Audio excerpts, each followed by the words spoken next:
¿Qué tal en el seguimiento de coyuntura de las medidas del gobierno de Donald Trump? El tema de los aranceles es muy importante. Hoy me acompaña el doctor Pedro Paulo Orraca, quien es director del Departamento de Estudios Económicos del Colegio de la Frontera Norte, y a quien los saludamos, le damos la bienvenida y le preguntamos, doctor, ¿por qué fijó los aranceles Donald Trump? Sí, muchas gracias, Rocío. El gobierno de Estados Unidos ha dado tres razones principalmente. La primera es de que el gobierno de Trump tiene contemplado hacer recortes a los impuestos, y los aranceles, lo que argumenta Trump es que los aranceles los van a pagar los otros gobiernos, los otros países, pero en realidad no lo van a pagar las empresas estadounidenses, pero no, este dinero que van a pagar como aranceles, de alguna manera pueda sustituir los ingresos que de otra manera obtendrían por impuestos, ¿no? Y esto es importante porque la economía de Estados Unidos tiene un déficit fiscal importante. Entonces el argumento es que a través de los aranceles puede, incrementar sus ingresos públicos, ¿no? Esa es una razón. Otra razón que ha dado el gobierno estadounidense es esta idea de reindustrializar el país, ¿no? Hace 40, 50 años la participación del sector secundario de la industria en la economía estadounidense era muy importante, pero en las últimas décadas, como suele pasar con las economías, a medida que se desarrollan, ha transitado más hacia el sector servicios, ¿no?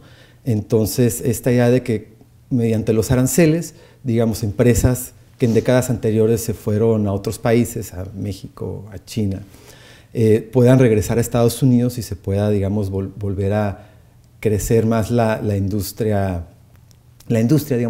Esto, pensar esto es un poco, tal vez no tan realista, porque la industria ha cambiado mucho, ¿no? En Estados Unidos, su participación como parte total de la economía sigue siendo importante, pero ahora son mucho más, automatizada, entonces ya requiere de menos manos de obra, aunque los trabajadores que están actualmente empleados pues sí tienen buenos ingresos.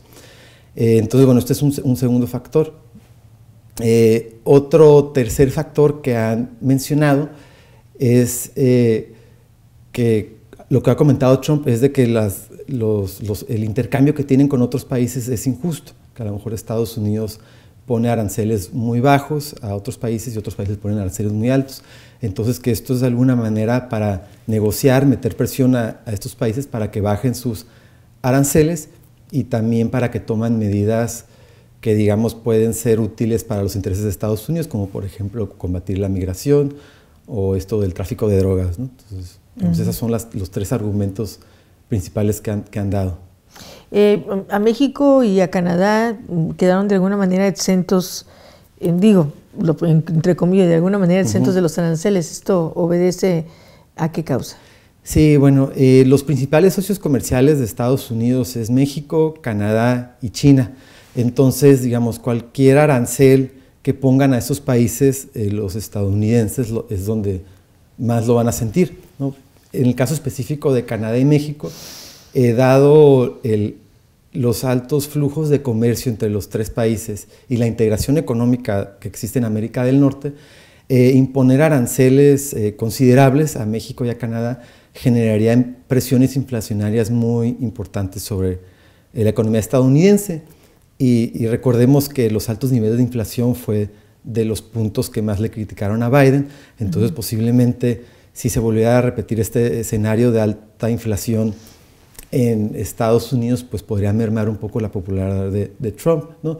También, dada nuevamente la integración económica entre los tres países, si se desacelera la economía de México, Canadá, también esto tiene un efecto negativo sobre Estados Unidos.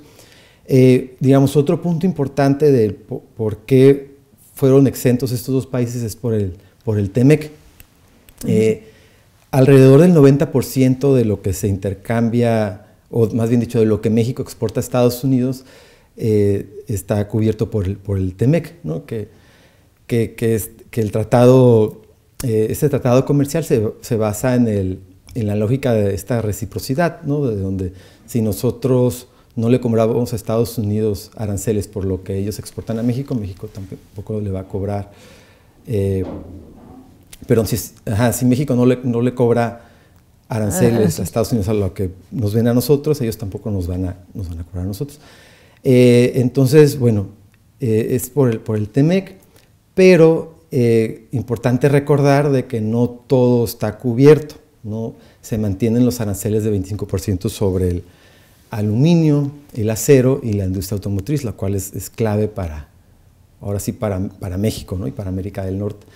Y pues aquí lo que se buscaría, que seguramente es algo que está trabajando activamente la Secretaría de Economía, es tratar de que estos sectores también se incorporen al TEMEC. Doctor, por último, antes de cerrar esta pequeña conversación, preguntarle en qué afecta a nivel de salarios, a nivel de empleo, a nivel de producción a México, todo lo que está ocurriendo. Sí, bueno, los efectos son graves, ¿no? Ya la economía mexicana, digamos, venía presentando en los últimos meses un menor dinamismo. Y esto, lo que ha hecho esta política arancelaria de Donald Trump es generar muchísima incertidumbre. Entonces, por ejemplo, pues plantas automotrices que buscaban establecerse en México o expandirse en México, pues han pausado inversiones.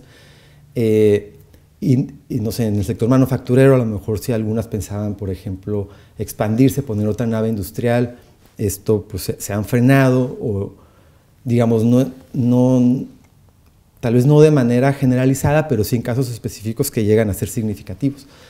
Entonces, básicamente esta incertidumbre arancelaria lo que hace es de que frena muchas inversiones. Al frenar estas inversiones pues se genera menos empleo, ¿no? Principalmente en los sectores exportadores.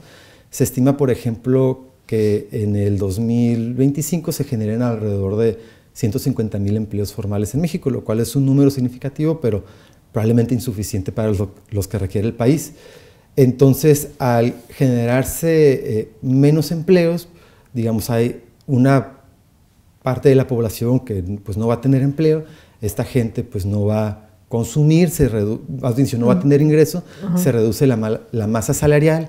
Entonces, y se ven afectados otros sectores, ¿no? Por ejemplo, pues hay gente que no tiene trabajo, entonces pues ya hay gente que gasta menos en el cine, yendo a restaurantes, en vacaciones, entonces se da un efecto que se expande a toda la economía, ¿no? Entonces, sí puede tener un efecto fuerte sobre el empleo y sobre el nivel de demanda en general, y pues eso sugiere, digamos, un menor dinamismo económico, que si bien no necesariamente es una recesión, sí una desaceleración de la economía.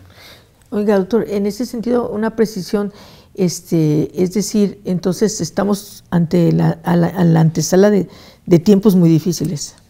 Sí, digamos, el efecto directo es bastante, bueno, es negativo, sin duda. Digamos, aquí otro factor importante, indirecto, que posiblemente puede beneficiar a México, es esta guerra comercial entre Estados Unidos y China. En el primer término de Trump, cuando le puso aranceles a China, se estima que en 2018 y 2023 muchas inversiones que estaban en China se vinieron a México y esto contribuyó a un incremento del PIB de alrededor de 1%. Entonces, si continúa esta guerra comercial entre Estados Unidos y China, que no se ve en el corto plazo una solución. Es probable que eso beneficie a México porque algunas inversiones pues, se van a venir para acá. Entonces tenemos por un lado este efecto negativo directo por los aranceles de Estados Unidos, pero este indirecto que puede ser positivo y posiblemente contrarrestar algunos de estos efectos negativos. Entonces, doctor, muchísimas gracias. Le agradecemos mucho su aportación y a usted le agradecemos también el que nos haya atendido y bueno, lo esperamos en otra cápsula de coyuntura con los aranceles y la política económica de Donald Trump.